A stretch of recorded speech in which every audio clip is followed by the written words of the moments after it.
बिज़ालिक फ़लयफ़रहू ज़ालिक खैरुम मिम्मा यजमऊन। वक़ाल तआला फ़ी मक़ामिल आख़र फ़स्वल्लि लिरब्बिक वन्हर। वक़ाल तआला फ़ी शान हबीबिही व महबूबिही मुख़बिरन व आमिरा इन्नल्लाह व मलाइकतहु युसल्लूना अलन नबी या अय्युहल्लज़ीना आमनु सल्लु अलैहि व सल्लिमू तस्लीमा। पमीना मोहब्बत सरा प शौक़ सरा द ख़पल ख़ाइस्ता नबी प बारगाह दुरूद शरीफ उड़ान देखे। अल्लाहुम्मा सल्लि अला सय्यिदिना व मौलाना मुहम्मदिन बारिक व सल्लिम व सल्लि अलैहि सलातु व सलामन अलैका या रसूल अल्लाह व अला आलिका व अस्हाबिका या हबीब अल्लाह। गिरामी क़दर लरे निज़दीन रातन को माशुमानानो नौजवानानो स्पिनगीरो बुज़ुर्गानो ज़मारो मशरानो तासु टोलु तज़ खुश आमदीद वैम हर कले वैम अस्सलामु अलैकुम व रहमतुल्लाहि व बरकातुहु। नन 1445 सीनी हिजरी आखिरनई म्याश्ते लसम तारीख़ ते औदा मुसलमानों दे पारा यो यादगार औरज़दा। अल्लाह रब्बे करीम फरमाई ए महबूबा तौर तो फरमाया अल्लाह पे फजल बांधे और दर रहमत बांधे तासु तपकार दा च तासु खुशहाली मनाओ के और हकीकत दादे ज़ुर्गुन काल तेर शवल हज़रत इब्राहीम अलैहिस्सलातु वस्सलाम इवा कुर्बानी करे खुदा से कुर्बानी करे च अल्लाह रब्बे करीम अगे कुर्बानी पर सदक़े बांधे हज़रत इब्राहीम ख़पल खलील व गर्ज़ौल। अल्लाह फरमाए इब्राहीम मुंग पयोसो ख़बरों के आज़माओ करो और द ज़मूंगा आठोले ख़बरें पूरा करे। यो तवील वक्त औलाद न के दो ब्या अल्लाह और तो फरमाए चलिस्ता द कोर वालो कमा खादिमा द एगे सर निकाह वका आज़ादा करे व पदे वक्त की बीबी हाजिर ब्या एगे सर निकाह वशो ब्या एगे ना औलाद वशो ब्या अल्लाह रब्बी करीम और तो फरमाए शाब इब्राहीम अलैहिस्सलाम उस दाखपल बच्चे और दाखपल बीबी दा वाखला औदा से ज़िकी प्रेग द च कुरान वाई वादी ज़ी ज़राई आदा से ज़मक च अलता करवंदन की दश्तो बयाबा दे वही सही दा यारब। हज़रत इब्राहीम अलैहिस्सलातु वस्सलाम ज़ान सर पयो मशकी के उब और दा तोर चढ़ाई ज़ान सरा कड़ा और दुल उख न कुस कड़ल और दे तेरा रवान शो। बीबी वाई ए ज़मा खाउन दमुंग अच्छा तपरेक दबे पदे दश्तो बयाबा न खो इंसानान शता न मरगान शता न जनावर दखो योदा से ज़ैद आगा तस्वूर च सड़े वो की आगा वक्त सड़ा याद की बसंग वक्त संग खलक अत इब्राहीम अलैहिस्सलाम पस्तरगो के ओख के राद खज़ा और तवई चाहता मो प्रेग दवे न द पखपले गोते इशारा और तो कर छे अग़ज़ात तदे प्रेगदम छ वहदहु ला शरीक ज़ात बस आगा हम साबिरा शाकिरा ज़ाहिदा आबिदा तकी नकी बीबीवा आवई ए इब्राहीम अलैहिस्सलाम तल मुंगना बेगमशा द्रे सलोर रज़ फ़तेर एक शे पदे उबो बांधे न छतश्ता न बलदा से आसरश्त च सड़े शप वरलान देते रखी यादा गरमई उरज वरलान देते रखी माँ इज़्ज़त मंदो शो उवमा उरस शवा भैंस निश्ता न मोर पसीना के पैश्ता न उबश्ता न बारान कीगी। इब्राहीम अलैहिस्सलातु वस्सलाम ज़ोए हज़रत इस्माइल ज़बीहुल्लाह अला नबीना अलैहिस्सलातु वस्सलाम तगे दे नोर सरा दो गुरुनो چې مشهور دي په صفا او مروه باندې. نو دې غرونو ته مور را منډه کړه، کله یوه غره ته وخیږي، کله بل غره ته وخیږي. اوس منځ کې شنې پټې لګېدلې، دلته منډې وهي. چونکې پخوا خو سہولیات نو، اوس خو سہولیات دي. نو دې ځي ته به چې دی راغه نو زوی به نه ورته ښکاره کېدو، نو دی به منډه کړه. الله رب کریم ته هغې ادا د دې نیکانو دې تګ دومره خوند ورکړو چې قرآن کې الله فرمایي چې تاسو د صفا مروه منډه ووهئ، ځکه چې زما یوې بندګۍ منډه وهلې ده. اووه چکرې ووهل چې راویې کتل، څه ګوري چې ازمری دی او زما په زوی باندې لګیا دی. نو را منډه یې کړه، نو په ګټې باندې پرېوته، په ګټې تندی ولګېدو، وینې ترې روانې دي، خو بیا هم ځان ته ګوري نه، اولاد ته منډې راوهي. چې کله ازمری پوه شو چې بیبي راغله نو دلته دی ته روان شو، څه ګوري چې خوړلی نه دی، بلکې د زوی خدمت یې کړی دی، د زوی خدمت یې کړی دی. سیدنا اسماعیل علیه السلام په مخ باندې چونکې ګرد پروت و، ازمري په خپلې ژبې سره ګرد او هر څه صفا کړو. او بیا ما عزتمندو الله ورته وفرمیل ای اسماعیل خپله پونده ووهه. اسماعیل علیه السلام خپلې دواړه خپې په ځمکه باندې ووهلې، بس یکدم الله اوبه راپورته کړې. داسې اوبه یې راپورته کړې چې ساینس هم حیران دی چې دې سره ایر چاپېره یوه قطره اوبه په ځمکه کې نشته، خدای شته چې دا له کوم ځای نه راځي. نو هغوی ته مونږ وایو چې اوبه بلکل نشته. الله محبوب فرمایي دا زمزم چې دی دا د حوض کوثر نه یوه ناله دی اوبو ته راغلی ده. حضور فرمایي چې په څه نیت سره یې اوس کوي، الله به هغې دپاره درته وګرځوي. فرمایي که د ډوډۍ په نیت ته اوس کړو، الله به د ډوډۍ کمی پې پوره کړي. او که بیماري نه د شفا په نیت اوس کړې، الله به شفا درکړي. ځکه چې دا د الله نبی حضرت اسماعیل علیه السلام د خپو تبرک دی، دا د اسماعیل علیه السلام د خپو برکت دی. الله اکبر. ساینس هم وایي و یاره اوبه که فلټر هم کې پاکې هم کې دومره پاکې نه وي څومره چې زمزم اوبه پاکې دي، دومره پاکې نه وي چې څومره زمزم اوبه پاکې دي. او بل لا دا انکشاف دی چې دې اوبو سره نورې اوبه ملاو کړي نو هغه هم خود به خود فلټر وګرځېږي، پاکې وګرځېږي. الله اکبر. دا د الله نبی حضرت اسماعیل علیه السلام معجزه. بیا الله ورته وفرمایل اسماعیل خو لوی شوی دی ابراهیم، ورشه اوس ما ته قرباني وکړه. یوه شپه په اتمه شپه یې خوب ولیدو، حکم کېږي قرباني وکړه.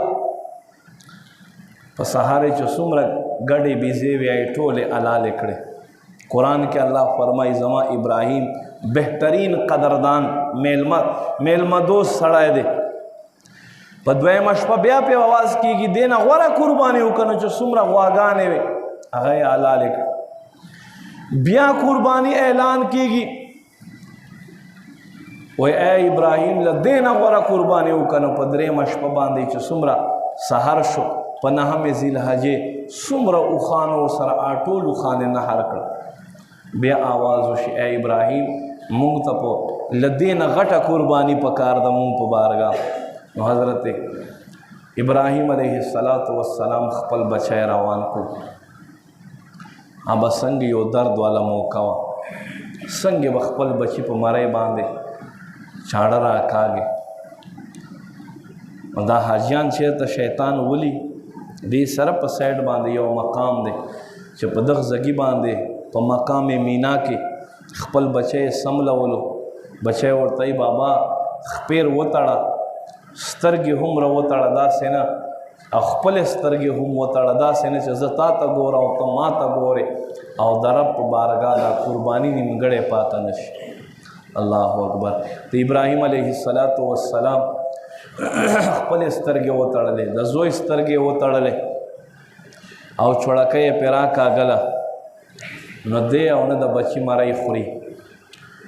نو هلته ورسره تیږه وه هغه یې پې ووهله هغه پې ماته شوه دی فرمایي ای چوړکۍ ولې داسې کوې زما د بچي ورېښمو په شان پسته مرۍ ته نه خورې وایي ما ته رب حکم دی که زما اسماعیل ته د تکلیف ورسولو جهنم تحته به دې غزاره کړي څنګه اسماعیل علیه السلام مرۍ وخورو نو بس دا ټکي وکړو چې کوم مونږ تکبیرات تشریق کې وایو الله اکبر الله اکبر چې دا یې وی جبریل امین ته الله فرمایل لاړ شه جنتي ګډ راوړه جنتی گڑے لے جنت نہ راو چھت کڑو او دے حضرت ابراہیم علیہ السلام چھوڑا کئی را کاگی اللہ اکبر وائی جبریل آسمانوں کے آواز کڑو لا الہ الا اللہ واللہ اکبر بس چدا ٹکائے کولو گڑے را ورسولو ابراہیم علیہ السلام بے ہوئے اللہ اکبر او جبریل امین وللہ الحمد تکی پسے اکڑا منگ چھ تکبیرات تشریق و یا ربا دیوی نے شرار آواز وورے دو چسترگو نے پٹھے لرے کا سگوری چھ سیدنا اسماعیل علیہ السلام ولاڑ دے او جنتی گڑ حضرت ابراہیم علیہ السلام علال کڑائے دے حضرت ابراہیم علیہ السلام ہموے وللہ الحمد ٹول صفتنا اللہ دا پارا دے ما عزت مندو دا اغا یو یادگار دے دا اغا یو خون دے دا اغا یو لذت دے دا اغا تلزز دے دا عشق لار دے دا عشق قدمون دے چھ اغیبان دے نن زرگون کالا تیر شول خو مسلمان قربانی کوي حکم وشو چې تاسو به قربانی کوي الله محبوب فرمای سنت ابیکم ابراهیم ای زما صحابو دا د ستاسو پلار ابراهیم علیه السلام سنت ته نن وګوره په لکونو په کروڑونو حساب سره ساروی به علالیږي او الله محبوب فرمای وورا حدیث شریف ته فرمائی دا ساروی پا مارے چھ تاسو چھڑکای راکا گئی او کما اولا کترہ رازی فرمائی دا اولا کترہ پا زمکا باندے لگی دلی نوی اللہ فرمائی اے زما بندہ تالا علالا کڑے ندا و مالتانا قبول اکڑلا اللہ اکبر دا یو دا سے قدر والا یو دا سے عزت والا شرف او محبت والا ورز دنن ورز ما عزت مندو پکار دے چې دا ورځ په خوند سره تیره کړلی شي په محبت سره تیره کړلی شي په دې ورځ باندې خصوصا بالخصوص د غرباو خیال ساتل پکار دی دا نه دا ډیره نادانی ده کال 12 میاشتې مونږ غوښې هم خورو قسم خوراکونه کوو یاد لرئ انسان سره 2 فرشتې نه دي انسان سره 6 فرشتې دي 6 2 خو صرف عملنامو ولې دي د اوبو ځان له فرشته او د خوراک ځان له فرشته کله چې انسان رزق مکمل شي نو دا خوراک فرشته راشي و انسان دنیا باغونه مې وکتل دنیا پټي مې وکتل د دنیا ګودامونه مې وکتل زره مې وکتله اے انسانه یوه دانه دې هم په ځمکه مخپاته نه شوه رزق ستا ټول ځان سره غونډ کړو بیا اوبو والا راځي وایي دنیا سمندرونه دنیا سیندونه تر دې پورې چې ورېځې مې وکتلې انسانه خو ستا دپاره یوه قطره اوبه اوس پاتې نه شوې رزق ته پوره شوی دی نو مونږ هسپتال کې بیمار ته اوبه ورکوو را الټي یې کړي خوراک ورکو را الټي یې کړو یاره سویمه ورځ د خوراک ورکو نه یې خوري لمره یې نه تېرېږي ولې چې د رزق پوره شوی بس ټایم پوره کوي رزق پورا شوی یو ټایم لا پاته یا خپل ټایم پورا کوي چې څنګه ټایم پورا شي بس روح له بدن نه وځي نو رزق موږ ته الله بر رسوي په هر صورت کې نبی پاک صلی الله علیه و آله وسلم راووتل یوه ورځ نو مولا چرګه کې وکتلو په سترګو باندې ړوند دی په خپو باندې شل دی وزر یې کار نه کوي او د خپل مخوک وهي او سوای صحابه رس کې قربان صحابه ته پته چې دا خدا سے نبی دی چې په هر څه پوهیږي وی قربان دا مولا چرګک سوای وی دی وای چې یا رب زه خو تا په سترګو ړوند کړی یم خپې مې هم کار نه کوي وزرې مې هم کار نه کوي ای پروردګاره زما رزق به ما ته کمې خوا نه راځي نو په دې کې صحابه هم ورته ګوري چې یو بل مرغه کېناستو او هغه په خوله کې خوراک و خوراک له هغه نه غزار شو د ده په خوله باندې را پرېوت او ده وخوړلو او بیا یې خپله مخوکه په دې لرګي باندې په دې ونه باندې وهل شروع کړه. صحابه عرض کوي وی قربان اوس څه وایي دا ملا چرګک؟ نبی پاک صلی الله علیه و آله وسلم فرمایي وی اوس وایي چې یا ربه زه منم چې تا په سترګو ړوند کړی یم، زه منم چې تا خپو طاقت هم رانه واخیستو، زما د اولتلو ذریعه زما وزرې دې رانه واخیستې، خو یا ربه زه دا هم منمه چې ته علی کل شیء قدیر ذات په هر شیز باندې ستا قدرت دی. اگر چې ما سترګې نشته، اگر چې ما خپې نشته، اگر چې ما وزرې نشته، خو ما ته رزق ته خولې ته را رسوې په دې باندې ته قادر یا ربه او ما په ستا ذات باندې ایمان دی. سبحان الله. نو ما عزتمندو دا ورځ د مواخات ورځ دی، د محبتونو ورځ ده، دا د خوندونو ورځ دی. په کار دی د خپل غیرت خپلګیري خو دی، خو ورسره کم مسلمانو په معاشره کې غریب خلک وي د هغوی خیال وساتلی شي. بني اسرائیلو کې حضور فرمایي بني اسرائیلو کیسې کوئ دې سره انسانانو زړونه نرمیږي.